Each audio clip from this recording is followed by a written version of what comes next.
पुण्यातील तनिषा विषय मृत्यू प्रकरणावरनं राज्यातील वातावरण तापलं आणि या प्रकरणी आज 3 महत्त्वाच्या घडामोडी समोर आलेल्या आहेत। पहिली अपडेट म्हणजे पुणे पोलिसांनी ससून रुग्णालयाच्या अधीक्षकांना तनिषा विषय मृत्यू प्रकरणी पत्र लिहिलंय। तनिषा यांना 5.5 तास दीनानाथ रुग्णालयात उपचाराविना बसून ठेवलं होतं। उपचारातील निष्काळजीपणाचा आरोप दीनानाथ हॉस्पिटलवरती केला जातोय आणि या प्रकरणी अहवाल देण्यासंदर्भात ससून रुग्णालयाच्या अधीक्षकांना पुणे पोलिसांनी पत्र लिहिलं। पत्रासह या प्रकरणाशी संबंधित महत्त्वाची कागदपत्रही जोडण्यात आली आहेत। यात जर उपचारात निष्काळजीपणा आढळला तर गुन्हा दाखल करण्यासंदर्भात पुढील कारवाई केली जाणार असल्याची माहिती मिळते। दुसरा अपडेट असं आहे की या प्रकरणात आपण जर लक्षात घेतलं तर आरोग्य समितीने धर्मदाय आयुक्तांना पत्र लिहिलंय। तनिषा विषय यांच्या नातेवाईकांकडे उपचारापूर्वी 10 लाखांचा डिपॉझिट भरण्यास सांगितलं। या प्रकरणी चौकशी व्हावी अशी मागणी या पत्रातून करण्यात आली।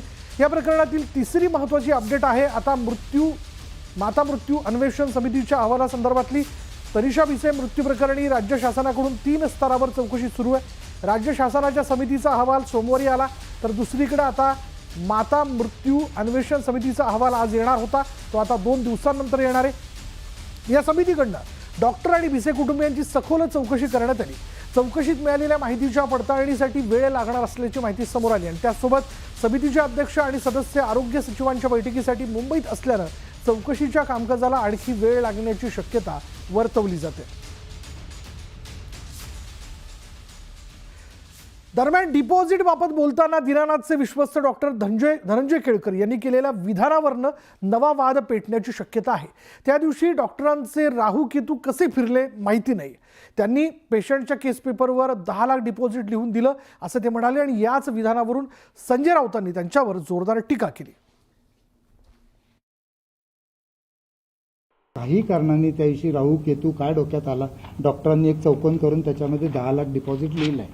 ही गोष्ट खरी आहे असं कोणीही लिहित नाही। त्यांच्यापैकी कोणालाही तुम्ही विचारू शकता। मी इथे रोज साधारणपणे 10 शस्त्रक्रिया करतो। आजवर किती केल्या असतील, अगणित असतील, एकाही पेशंटला असं काही लिहून दिलेलं नाही। पण राहू केतू घुसले ना, राहू केतू हे देशभरात सर्वत्र घुसले आहेत। जिथे जिथे भाजपच्या विचारांचे लोक आहेत हे सगळे अंधभक्त आहेत।